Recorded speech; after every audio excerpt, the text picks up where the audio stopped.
Good morning. I'm pleased to welcome you to another of our Frigid Legacy series.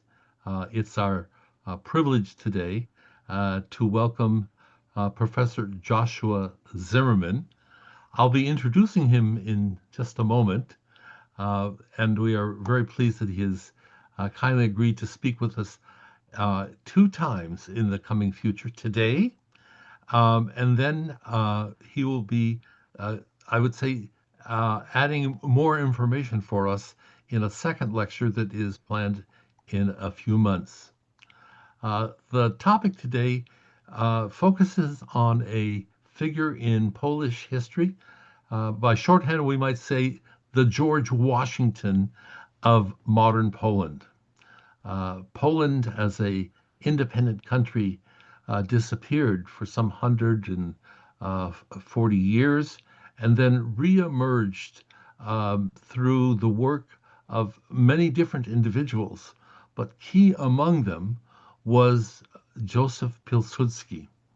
And one of the things that is interesting about Piłsudski is that he had a perspective that was grounded in socialism, was grounded in a perspective about Polish nationalism, but also an understanding that for Polish nationalism to emerge and for socialism to emerge, it required a relationship with the other minorities in Poland, the Jewish minority, the Ukrainians, Latvians, Lithuanians, and each of them were addressed in the work that Pilsudski wrote before World War One, and a good part of today's lecture will focus on that. From the Jewish perspective, the references to a key Jewish organization, the Bund, the Jewish workers group. I do not intend in any way to say too much more than this about the topic. I want you to know that Dr. Zimmerman is particularly qualified to be with us today. He received his BA from UCLA, and eventually he wrote his PhD thesis at Brandeis University. And he has written a number of key books while serving as a professor at Yeshiva University. And we have on our website referred to some of those books. The key one for today is Poles, Jews, and the Politics of Nationality, the Bund and the Polish Socialist Party in late Tsarist Russia, 1892 to 1914. The other important book that came out more recently is a full-blown, very impressive biography of Józef Piłsudski entitled Józef Piłsudski, Founding Father of Modern Poland. The topic today will take us to the question of what was the memory, the collective memory of what is the collective memory of Józef Piłsudski in modern times. After about 30 minutes, I invite you to be sure to uh, uh, have your questions ready, and we'll have an opportunity for conversation. I want to also mention that you, at the bottom of your screen, will want to find the globe and choose either English or Polish. Excuse me for not reminding you of that um, technical thing. At the globe, you'll have to choose your language. And at this point, I want to welcome Dr. Zimmerman and invite him to share with us his thoughts. And we appreciate very much your participation today in Frigid Legacies. Well, first of all, let me just thank you for inviting me to speak on this topic, excuse me, that I've been kind of thinking through for many years. And I welcome the opportunity to also speak on the same subject, but kind of chronologically in a excuse me, in a second a talk that'll deal with the latter part of Piłsudski's life in independent Poland in 1918 until his death in 1935. But today I've been asked to speak really about his the foundations of his political views and his activism in the Polish Socialist Party in the 1890s, and how he began to encounter almost immediately another socialist party in the same lands, Western Imperial Russia. That is the Jewish Socialist Union, which was called the Jewish Labor Bund, in which they although shared many objectives, some key ones they disagreed on. So I would like to start by actually sharing a PowerPoint, because I think this is going to help me more clearly discuss today's talk. So I'm going to start here, and I'm going to start. Oh, excuse me, I got it wrong. Let me just go here. Thank you.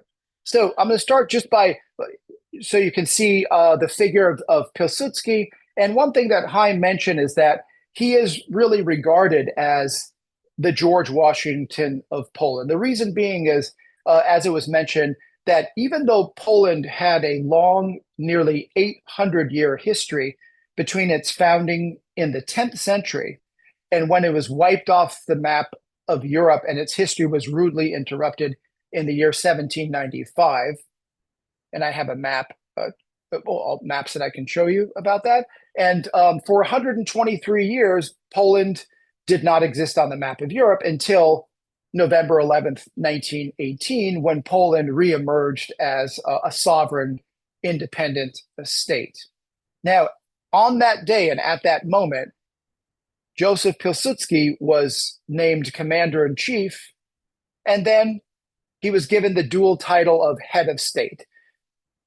And so he was really almost had absolute power at that moment, but he was singled out as the almost like the only person who, in the chaos of the dissolution of the three multinational empires, Imperial Russia, the German Empire, and the Habsburg Austro-Hungarian Empire, and the reconstitution of Poland, who could lead them into a transition into a sovereign, democratic state with a functioning economy and infrastructure after the devastation of World War I. So because he was the first head of state, he can never really be taken down from that mantle as the founding father of modern Poland. Now, different than the George Washington comparison is that there had been a Polish state. In my book, I quote this survey that was done in 1997, which is they surveyed Poles, which is the most famous people in history, and of a ranking of 100 individuals, Piłsudski was second, and who was first? Mieszko I, the founding monarch of Poland in the year 1966, but second of 100. So it gives you a sense. Now, I want to say something about his background, so you can kind of get a sense of his ancestry and also the views that he cultivated as a teenager and early adult, and what really drew me to the figure of Józef Piłsudski was what I call the tension between Jewish collective memory, which when I was, let's say, as an undergraduate at the University of California, was slanted towards regarding Poland as a state in which anti-Semitism was very prevalent, and in which there was this long history of anti-Semitism, and it kind of explained at that time why the largest Jewish community of Europe became this devastated community after the Holocaust, that partly the way that I think in collective Jewish memory it was explained that, well, it must have partly been the result or the outcome of local native anti-Semitism.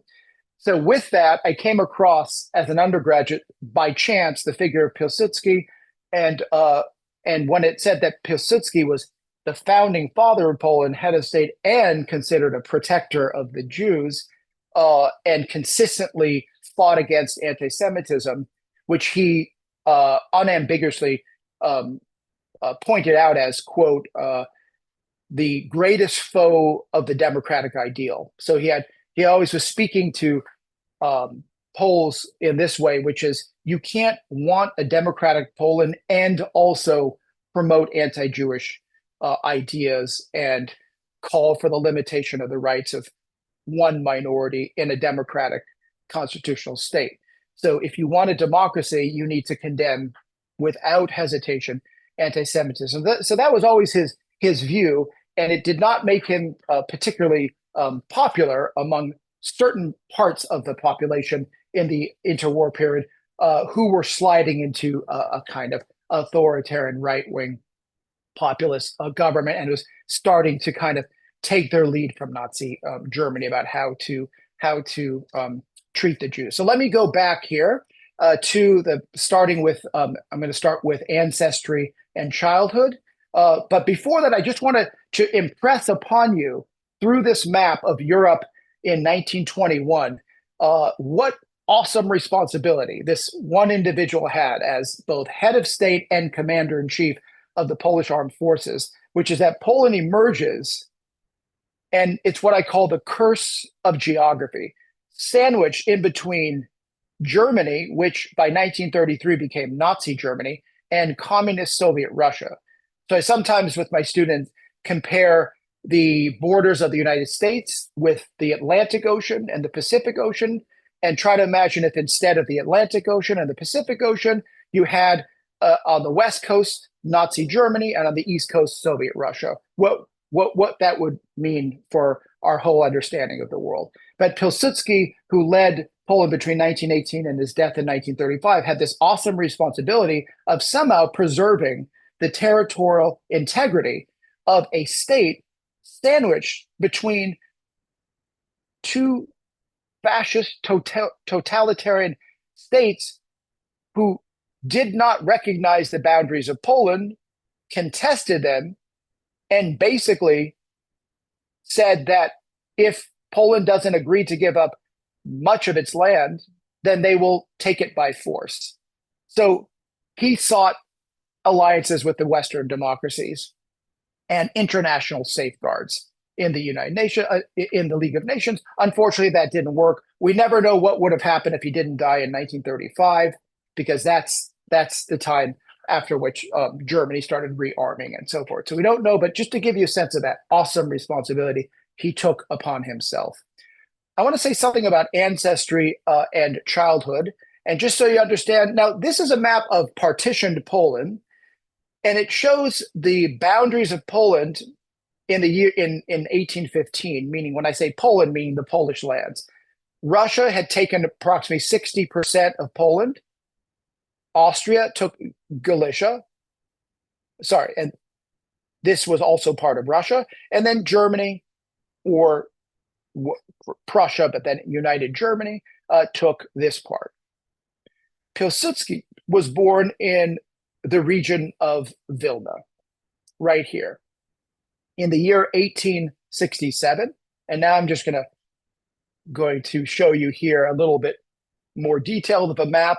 You'll see here, this is the Jewish Pale of Settlement. And here's Vilna. And right outside Vilna, about 3 miles north, was a village called Zułów. And that's where Piłsudski was born, to a landowning aristocratic family. But at age 7, due to a fire that ruined the home, the whole family moved to the city of Vilna. And so from 7, just looking here, from age 7 until he graduated high school at age 17, he lived and grew up in Vilna. Now, I make the argument that the environment in which he grew up played an important role in shaping his understanding of what is a multicultural, multilingual, multi-religious environment. So Vilna was one of those regional capitals where of what we call the western borderlands of Russia, in which no single group formed a majority. So just to give you a sense, in the year 1897, it was found that 40% of Vilna was Jewish, 31% was Polish, 22% was Russian, and ironically, 2.2% was Lithuanian, ethnically speaking. And so just the idea that no single group formed a compact majority was important. And one of the things I did in my biography was try to trace Piłsudski's walk every day from home to the Russian state gymnasium. And what I found is that he passed through 4 linguistic frontiers to school and 4 linguistic frontiers from school. That is to say, he woke up in a Polish-speaking home, and when he went out into the street, he heard mostly Yiddish, but then Polish. There was a small neighborhood in which he passed through a small street where Lithuanian was spoken. And then when he arrived at the university, the only language permitted was Russian. All classes were in the Russian language, and you could be disciplined if you were heard speaking Polish, even if it was after or between classes in the hallway. So again, 4 linguistic frontiers. And so he grew up, and this was completely natural, that there's many languages, many religions, and he became a kind of advocate of what we call pluralism, tolerance, and the idea that diversity is a very positive thing to be present in your midst in a city and urban life, as opposed to what we'll call nationalists who thought, we want cities to only be Polish or only be Russian or only be German. So I wanted to just share with you this one passage that was written in 1973, a kind of reflection on Józef Piłsudski by a very popular individual named Adam Michnik, who the famous editor-in-chief today of Poland's second largest daily newspaper, Gazeta Wyborcza. But in 1973, he entered a contest and wrote this, and I'm just going to quote, Piłsudski saw Poland as the motherland of many nations, a commonwealth of many cultures. He wanted it to be a state in which not only Poles, but also Lithuanians, Ukrainians, and Jews could live in solidarity. He was formed by the specific climate of the Vilna province, the common motherland of peoples from different nations, different cultures, and different religions.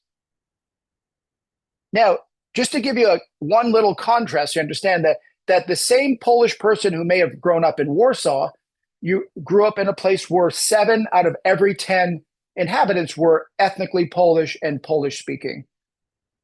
So very different environment in which to kind of grow up. Now he was born to these 2 parents, Maria and Józef Piłsudski. His father had been an insurgent during an uprising that took place in 1863, a famous event. It was a national armed revolt in Poland. And if I just go back to that map, what was the revolt about?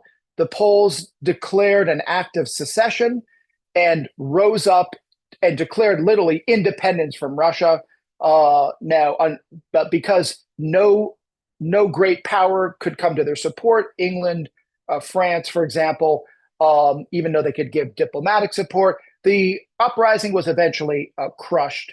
And Piłsudski's father had to flee the region and was under pursuit by the Russian police, and was able to find safety in a manor house that the family owned that was about 200 miles away from that region.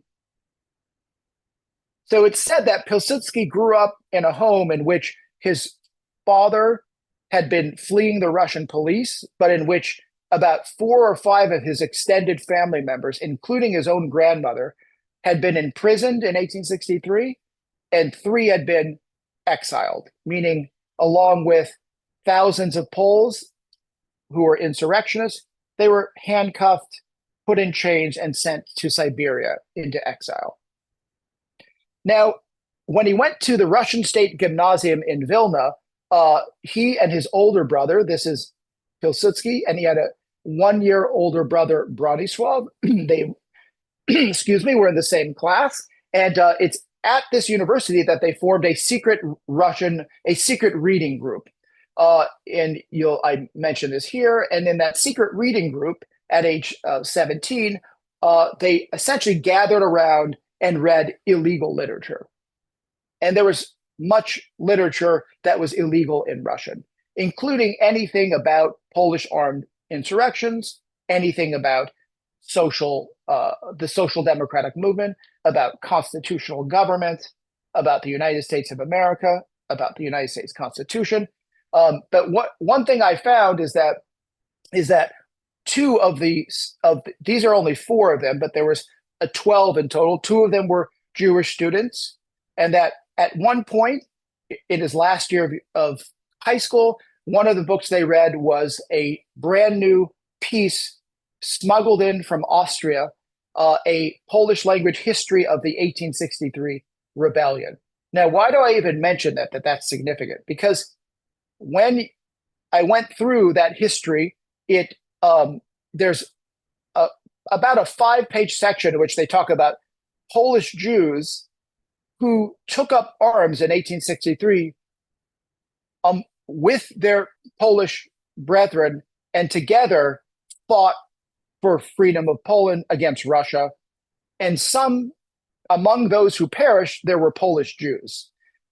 So I partly wonder, did that imprint in his mind the idea that, unlike what many people say, which is that Jews in Poland are indifferent, unpatriotic, most of them don't speak Polish, and in times of war are either neutral or, if it serves their needs, sides with the enemy. This kind of very negative view that was often put forward by in general Polish society. He realized, that can't be true, because now I'm reading and learning about Polish Jews who literally gave their lives for the country, for Poland. They were actually patriots. So I thought that was something important. The other thing that was important to me is that Piłsudski, at the very end of his life, gave 4 interviews,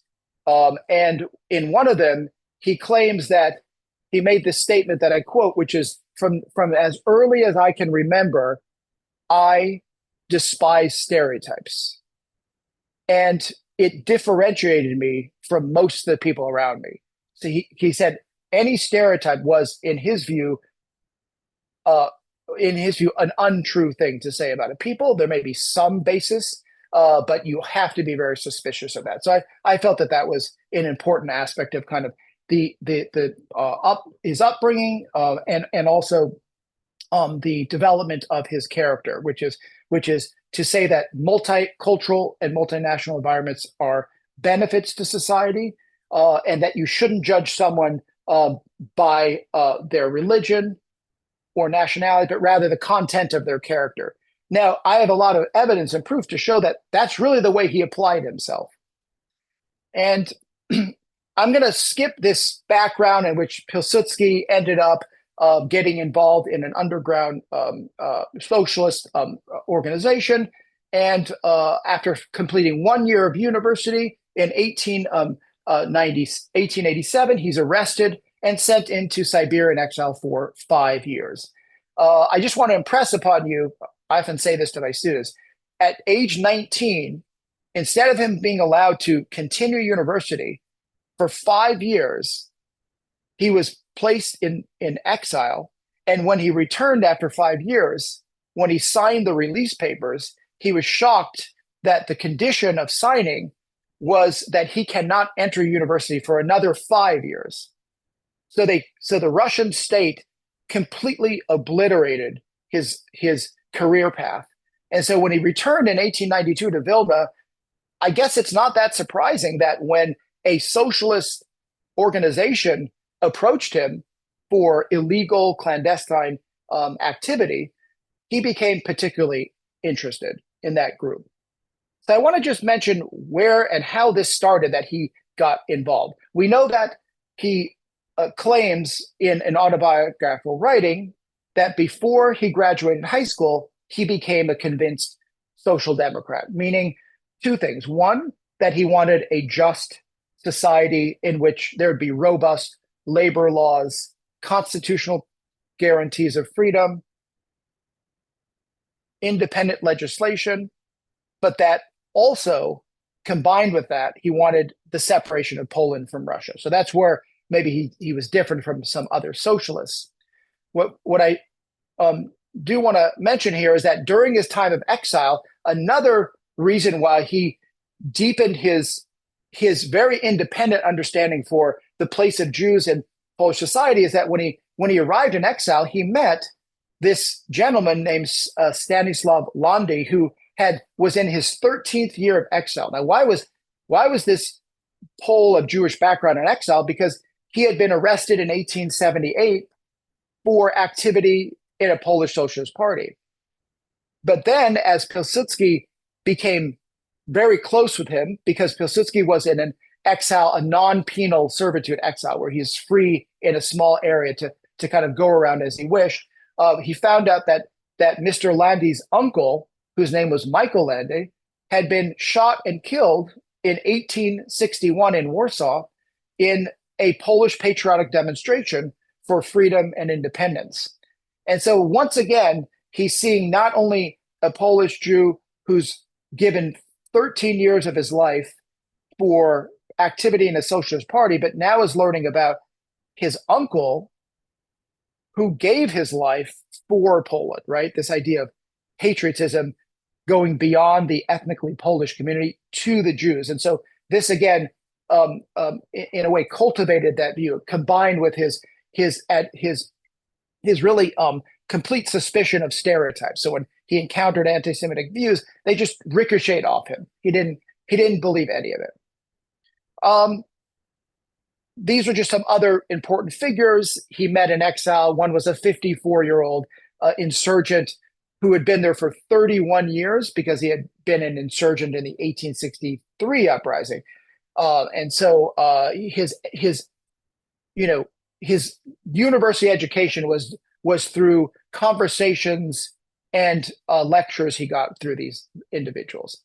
Now, when Piłsudski returned in 1892, as we mentioned, he goes underground and joins in the Vilna region in Imperial Russia, the newly formed Polish Socialist Party. So I just want to, before we can understand how he became involved with relations with the Jewish socialists, we have to understand what was this Polish Socialist Party.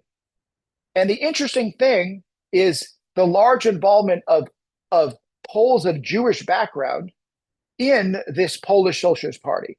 So he was approached in 1893 by an emissary of an exiled organization that called themselves the Polish Socialist Party. And the individual recruited Piłsudski to become the leader of the branch of the Polish Socialist Party in that region of Vilna. I showed you that on the map. But it turns out that who was this representative? His name was Stan Mendelsohn. Not really a Polish-sounding name, right? Stan Mendelsohn. But he was a Pole, happened to be of Jewish background, who was a patriot, but also an advocate of his party.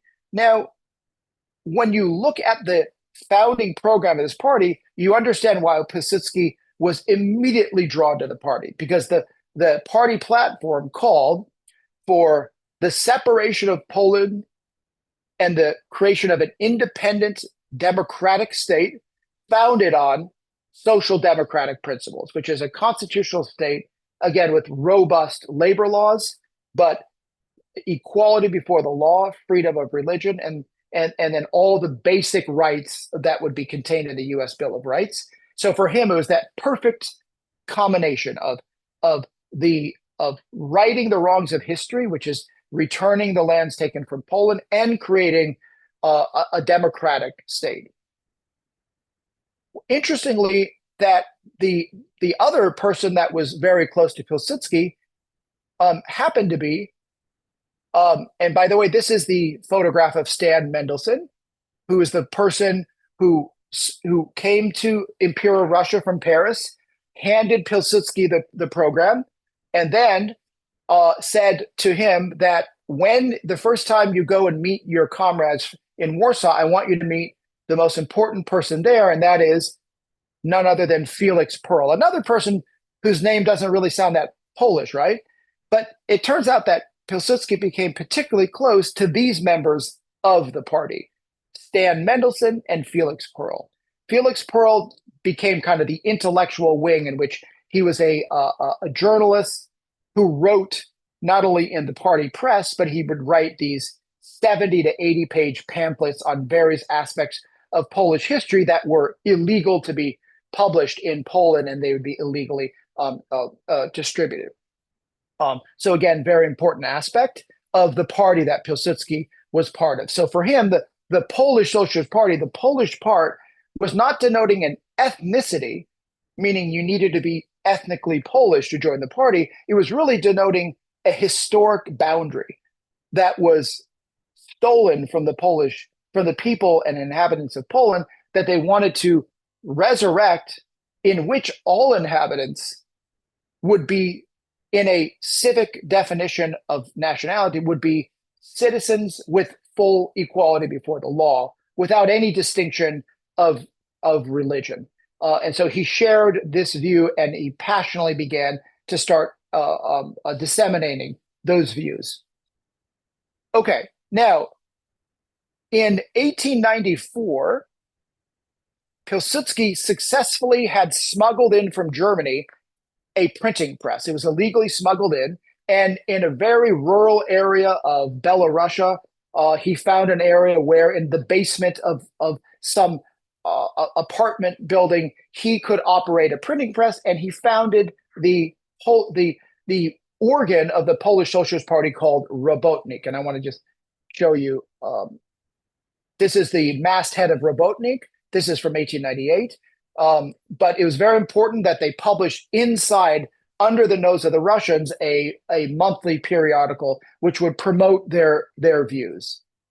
What I want to just go back for a moment and just say that the Polish Socialist Party, the view was that in the lands of the former Polish state that was lost in the 18th century, and if you don't mind me, I'm just going to go back for a moment to that map so you can see what am I speaking about. Here, let me. That's going to be too good.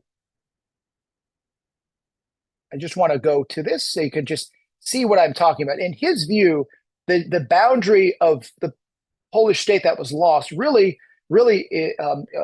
was an act of profound illegal injustice by the Russians, the Austrians, and the Germans. And he believed that the future of this area is that this area should be separated from Russia, and an independent Polish state should be renewed or restored there. I'm going to go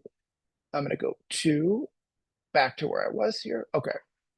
So that was his view. Now, in 1897, in the area of Vilna, a Jewish socialist organization was founded called the Jewish Labor Bund. And I'm going to just put this up here. So it was an organization, a Jewish union that organized something around 220,000 wage-earning Jewish workers in Imperial Russia. And they wanted a union to represent Jewish workers and their specific needs, one of which would be the fact that they especially in Lithuania, did not speak Polish and they didn't speak Russian. They spoke Yiddish. So one would be that a union in which Yiddish would be the language of communication with the workers. But because, and I'm just wanted to show you, this is the founder of the Bund. His name was Arkady Kremer. Interesting, from Lithuania, also born just 2 years before Piłsudski, so they were really kind of like around the same age, same generation.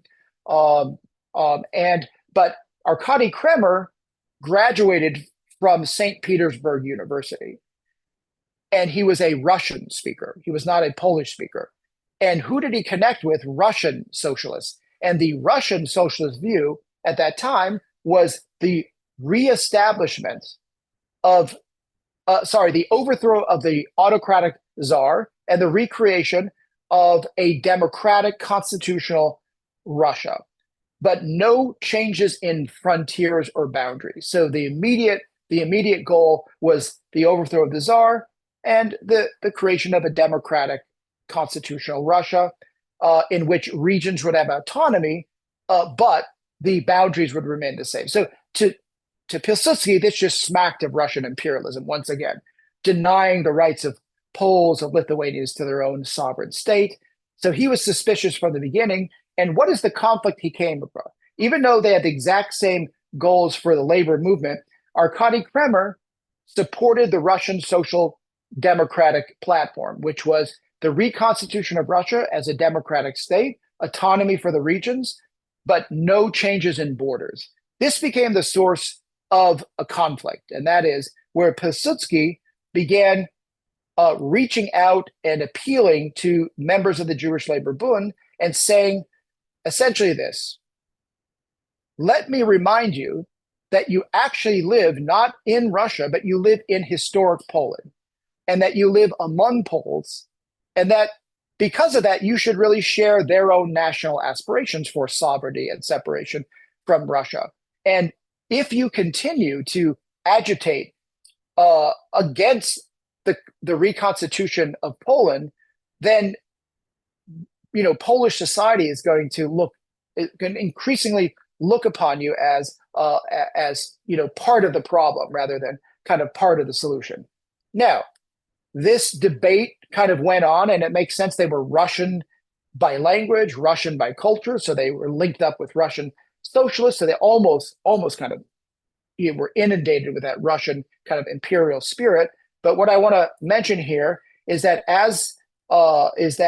the Bund put out a very robust press in Yiddish, and so Piłsudski said we need also to have a press in Yiddish to communicate our views, which is full equality for Jews in a future independent constitutional Poland separate from Russia, right? That has to be communicated in Yiddish. So what did Piłsudski do? He found several Polish Jews. Among them is here Maximilian Halperin on the left, Felix Sachs, and asked them to form a Jewish section of the Polish Socialist Party.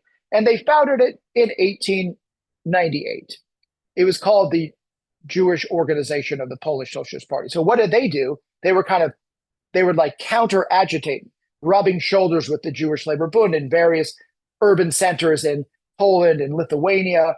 And we have a lot of memoirs about this, where there'd be like a talk by a member of the Polish Socialist Party almost in the same market square as someone from the Bund. You'd have to be on opposite sides. So one is speaking in Polish, one is speaking in Yiddish.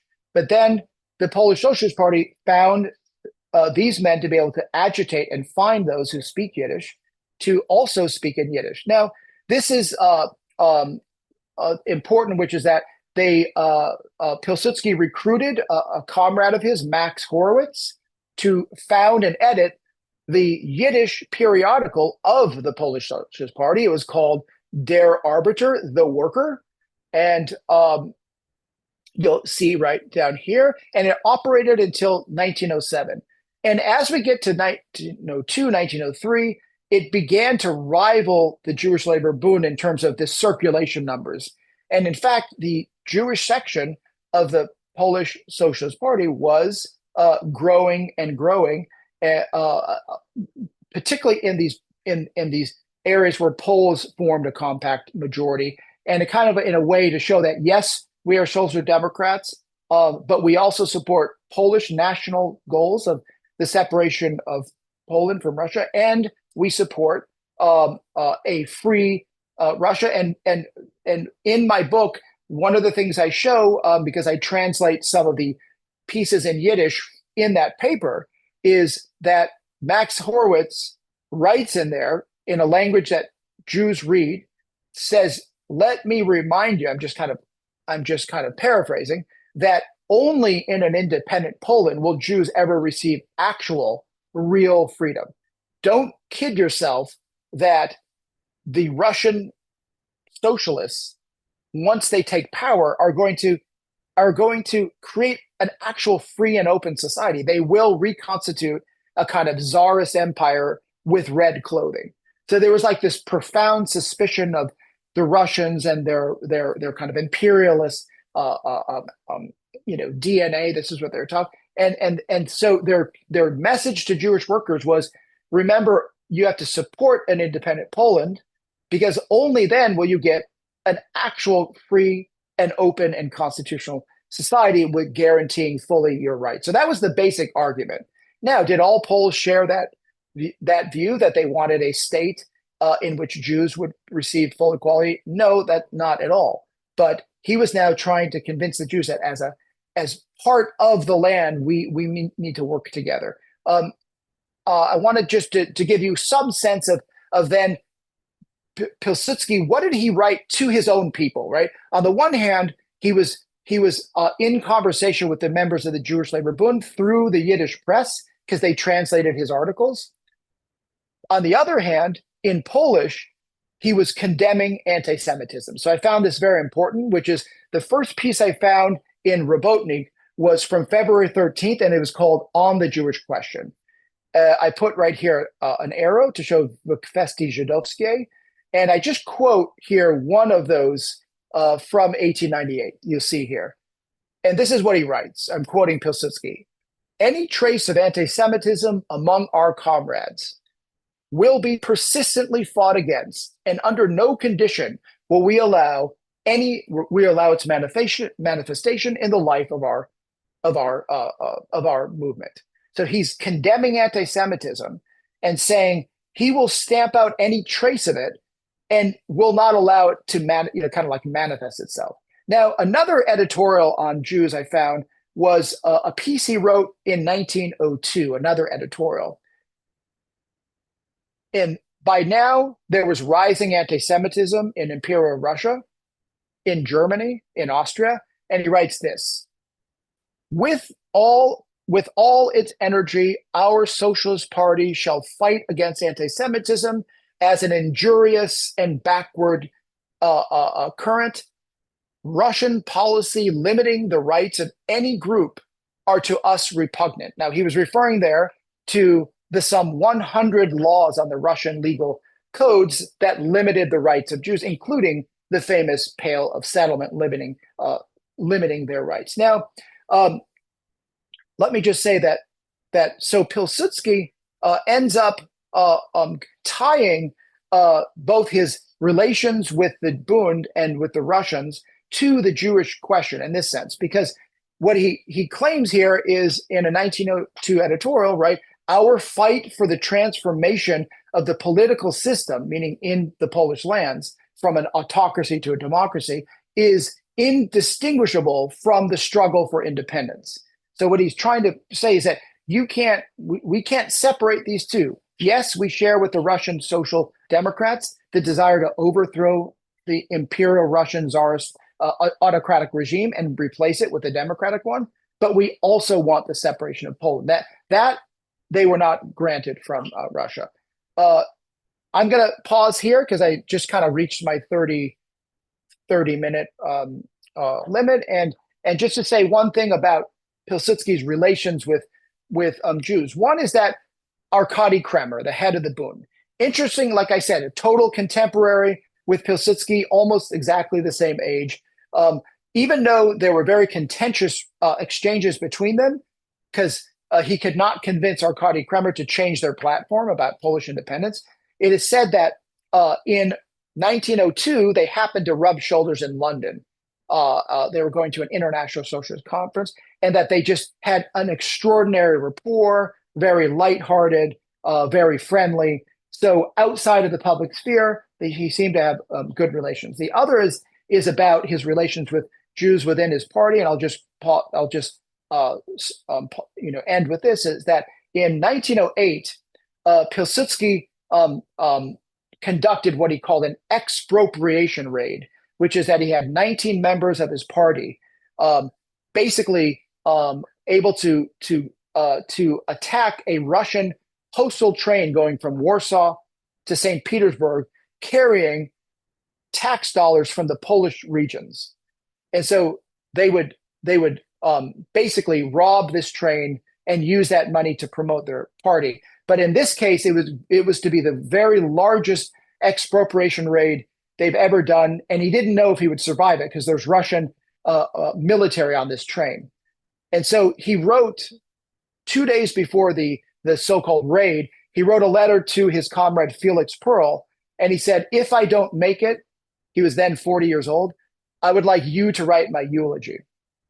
And I found that meaningful, that it was his comrade Felix Pearl who he felt should be the one who stands up when the head of the party may possibly fall in this. And because he could have asked, because 90% of the party are Polish Catholics, and even among the leadership. So why did he appeal to Felix Pearl? He was that close. He also asked Felix Pearl to pen many of these brochures on the most important Polish writers like Adam Mickiewicz, one of the bards of the 19th century. And it's interesting that he would choose Felix Pearl, a Polish Jew, to write on the most important poets and so forth. Okay, so I'll end there and would love to receive any questions. Thank you very much.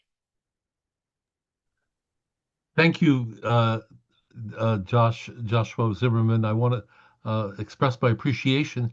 You've sketched for us a number of things that represent how Piłsudski related to Jews. I'm going to take the privilege of the first question while other people write in. Tell me about his relationship with other ethnic groups in the Polish lands. Okay, thank you for that. Most of you may know this, but that when Poland was reconstituted in 1918 and its borders were settled, a census was taken and it found that 14% of the country was Ukrainian, 10% was Jewish, 4% was German, about 2% was Lithuanian. There were some Czechs. And so he had a state in which 1/3 of the population was non-Polish. And so he made sure that when the Constitution was passed in the Parliament in March 1921, that it would guarantee in law the total equality of all citizens without regard to nationality or religion or speech. And that was important. Now, why did that become problematic? Not for the Jews, but for other minorities. And that is that you had on the western rim of Poland, between the two world wars, you had about 750,000 ethnic Germans who were Polish citizens. Now, as we get towards the middle of the 1930s, these communities were expressing public support for Adolf Hitler and Nazi Germany. Now, to express public support meant I want to just stress, not all the German citizens of Poland were like this, but let's say there was a part that was basically did not want to be citizens of Poland. They woke up in 1918 one day, and the border was redrawn, and they were part of a new state. They wanted to be part of Germany, but because Hitler was threatening the boundaries of Poland, so how does a head of state deal with a population that is actually disloyal and actually expressing publicly support for an enemy aiming to topple your state? So that's definitely becomes a challenge. On the other hand, you have Ukrainians in the south east of Poland, and that because Ukraine didn't become a state in 1918, 1919, and Poland had a good chunk of Western Ukraine, there were acts of terrorism. There was an attempted assassination on Piłsudski's life. There were several governors in the southeast, Polish governors of provinces who were assassinated by Ukrainians. We had one Polish prime minister in 1934 assassinated by a Ukrainian. Yeah, that was a very troubled relationship, and he went pretty hard on them. But it's interesting that the Jews were the only minority that claimed no territory and did not challenge the integrity of the boundaries. So he had particularly good relations with the Jews. I'm going to refer to a question that's uh, asked here by David Cater. I don't know if you can see the Q&As. I'll read it. Let's see. Okay, I cannot actually at the moment. My father, a Jewish Polish survivor of the Holocaust, born in 1904, experienced the Piłsudski era, and when I was a boy growing up in my father's home, heard him often speak fondly of Piłsudski. However, my recollection is that my father may well have been engaged with the Bund, and I wish to know the relationship of the Bund with the Piłsudski. Thank you. And that, I guess that was written earlier in the lecture. And did Piłsudski have any views on Zionism? And if so, what were they?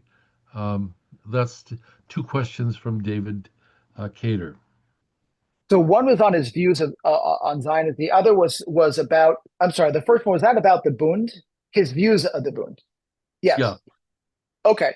So, two great questions. I have to ask this: if that person has any recollections from his father, or did anyone interview his father to talk about these things? Because I am always gathering new testimonies. I see them almost like once every 10 days. I come across a new testimony of a Polish Jew who makes a remark on Piłsudski. I'm yet to see a negative remark. So this is what's fascinating me. So regarding the Bund, so the Bund actually in interwar Poland for different periods supported Piłsudski. They supported his becoming head of state. But from almost the very beginning, they realized that he had left socialism because he withdrew from the Polish Socialist Party in 1916 and argued that as head of state, he could not belong to any single party and appear as partisan. So it appeared that he went increasingly away from the social democratic ideals. And so the relationship with the Bund increasingly widened. But in various times of crisis, they did come around to support. So when in May 1926, there was the so-called Piłsudski coup, in which he overthrew the government by force, and there was a 3-day kind of civil war in Warsaw, and fighting, and several people died. The Bund came around to support Piłsudski in that, but again, its leaders believed that because he was no longer a socialist, and that he actually rubbed shoulders with some conservative landowning aristocrats, that they had that they could not support him. So they were often in the opposition against him. Now, in terms of Zionism, I have to say that I don't remember reading anything, any of his writings in which he commented on Zionism. My only sense is that we have is that he believed in complete freedom of the individual and citizen in Poland, and that as long as they were loyal citizens and law-abiding, they could have any view they wanted. So if they were Zionist by spirit, they have every right to do that, as long as they're not. As long as they're not in any way acting against the law or against the state. So I don't imagine he would have opposed Zionism. Okay, I will just mention that there's one person who's asking if you're still speaking and touring about your book about Józef Piłsudski, and I'm going to answer for you. If there's an invitation, yes. I don't know if That's exactly right. um, Yes, I mean, it has been now 3 years since it came out, but I did do several book talks at various universities, including Harvard University, University of Washington, Seattle, and some places here and sometimes online and in Poland. But it's kind of, I haven't done one in a while. In a while, I think there'd have to be some kind of something to trigger a revived interest in the topic.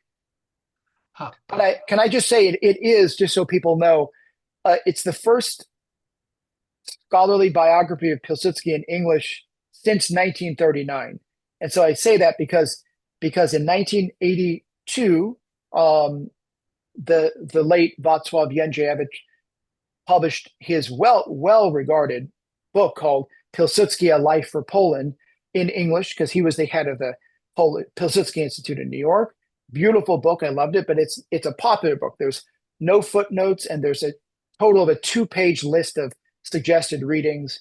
But it's an invaluable source because Jędrzejewicz was actually served in the Piłsudski government as Minister of Education. So he had a lot of firsthand accounts, but otherwise, this is the first one that's based on archival research and so forth.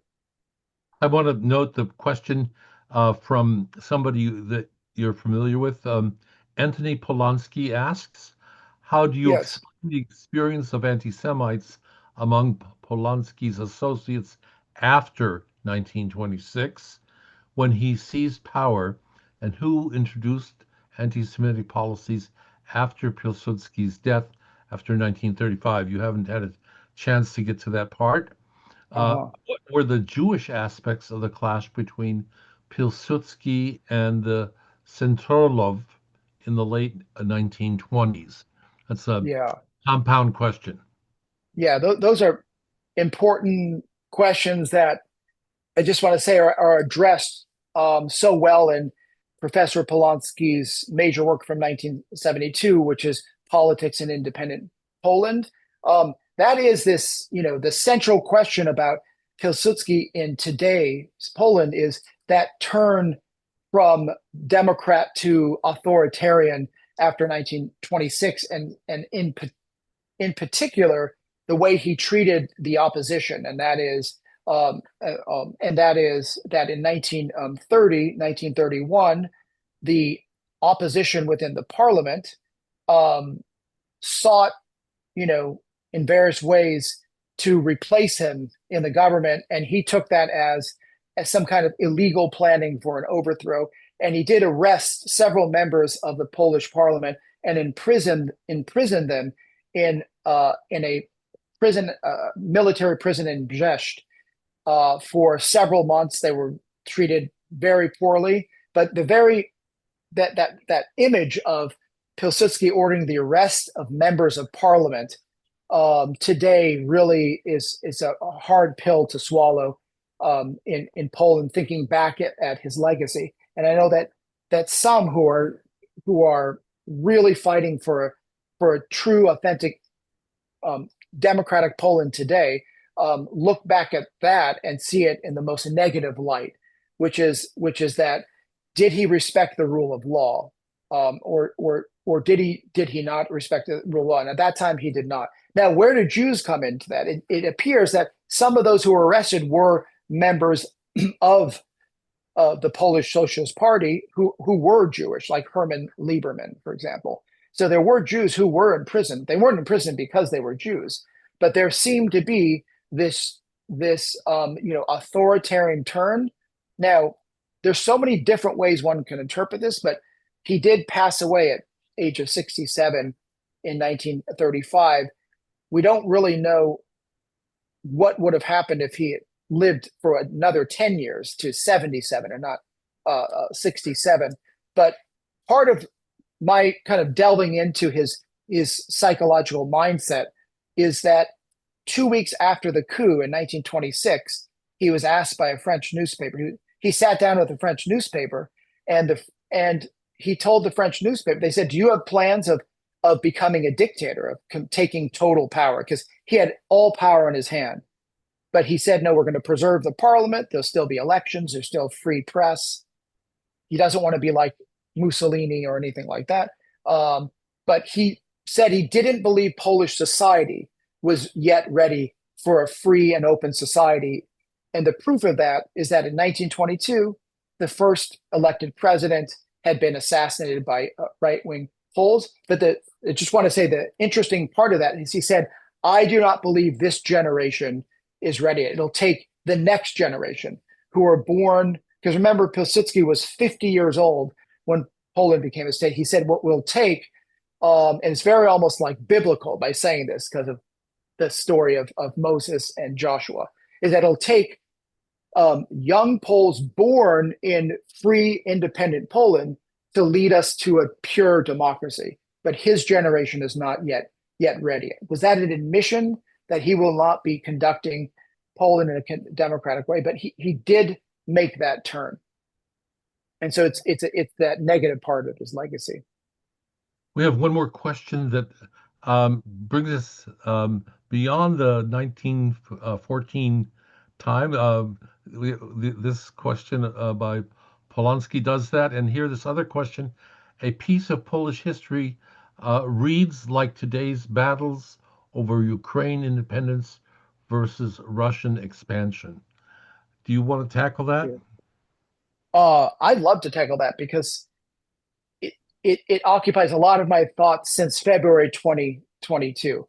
And that is that much of this struggle between Russia and President Zelensky of Ukraine, many of the words that President Zelensky has said almost are exactly the words that Piłsudski said. And for those listeners who don't know, in 1920, Piłsudski allied with the then you kind of like short-lived Ukrainian state and army, and together they invaded Russia and they took Kyiv. And in May 1920, they declared an independent Ukrainian state. And basically, he was asked or agreed that the Polish army would secure those boundaries until a Ukrainian armed force could come about that could actually secure the eastern frontier. But just it lasted for about 3 weeks to one month. The Russian counterattack meant that the Polish army was now in full retreat. And in the middle of August, the Red Army approached the outskirts of Warsaw. And so that's when Piłsudski was trying to convince the Western democracies that this is not just about the independence and territorial integrity of Poland. This is about the preservation of freedom in Europe. And so the fight for Polish sovereignty here is not our fight. It's the fight of the whole of Europe for deterring non-democratic, aggressive powers like Bolshevik Russia at the time. And so this is continuously kind of, in a way, rings, kind of reverberates into contemporaneous times where for the last 3 years, the president of Ukraine has been, and the foreign, pounding away at this idea that we need support from the West, and it's not just for Ukraine. This is for the preservation of freedom in Europe. Because, and this is what Piłsudski said, going back 100 years, like, so that if Poland falls, what he's saying to Western Europe, then the Red Army will keep going. And Germany will fall, maybe France will fall. So this is not just our fight. So it kind of goes back to the 1830 uprising where the Polish insurgents coined the phrase "for our freedom and yours," like, because they were asking France and England to come to them. They said, this is not just about our freedom, it's about your freedom. But there were times where Zelensky would say something, and I was like, oh my gosh. Because at one point, Piłsudski, when he felt that there was very little support for his campaign to free the Ukrainians and create an independent Ukraine, this was in 1920, he was the only statesman to not only support an independent Ukraine, but he committed about 20 to 25,000 Polish troops to fight with Ukrainians to carve out a Ukraine. And when the Western democracies hotly criticized him and actually condemned him for destabilizing Europe, he turned to them in this phrase that really strikes me as relevant today. He said, and I'm quoting, without an independent Ukraine, he said this in 1920, Europe will never be free. So he said, why are we fighting for an independent Ukraine? Because it's the only thing that will secure the freedom of Europe. One thing I write in my book is at the end of his life, when he did these 4 interviews, they were asked the journalist said, "Do you have any regrets?" And I found it interesting that one of the regrets he said is that he never carried out his campaign for an independent Ukraine. He said he thinks this will be a disaster for Europe, that he didn't achieve this goal. I want to thank you, and also I'm excited about all the questions you have not yet addressed, uh, which allows us to think of your upcoming talk, which will be scheduled soon, and we hope that you'll bring us from 1914 to at least 1935 with all the excursus that are so important. I am appreciative of your participation today in our Freighted Legacy series. I want to announce that we have planned and will soon publish the upcoming calendar, but I want to make reference to 2 events that are coming up. One, September 7th, Rabbi Mati Kirschenbaum, uh, who grew up in Wrocław and became a rabbi at the Leo Beck School, currently serving a congregation in Orange County, California, will be speaking about what it means to be a Polish rabbi, servant of the people. And Wow. that will be a very significant talk for Wow. us. On October 5th, a good friend of mine um, is going to speak on a new book that will be released next week, that's entitled um, Sons of Survivors. 2 uh, individuals who have uh, written a book about the process of their experience of Polish Jewish survivors and their migration after the Holocaust to the United States, and eventually growing up in uh, the city of Los Angeles. And they're coming to terms with the background of their uh, parents from Sosnovitz Benjin. I know that there are a lot of people who um, are a part of uh, thinking about those issues. So I commend you to clear your calendar for the October 5th talk as well.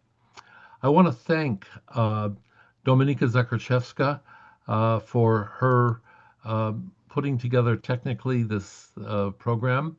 I also want to acknowledge Marek Józefski, who has been uh, involved with uh, transmitting in Polish the words that have been spoken. And most especially, I want to thank Joshua Zimmerman for his first visit with us. And I hope that people will use the materials we've put up on the website and also use the library or acquire some of the books. They will, I think, fill in a very important part of the uh, considerable holes in the education that we have about Jewish life and Polish life during these periods. On behalf of Friends of Jewish Renewal in Poland, I want to thank you for participating. I conclude with what we always conclude with, and that is that we welcome uh, people's support, and you can find the uh, opportunity to make contributions on our website, jewishrenewalinpoland.org. I wish you a good day, and since it'll be time yet, wish you a good Labor Day, and we'll join together. Thank you very much, Dr. Zimmerman. All the best. Thank you. Thank you.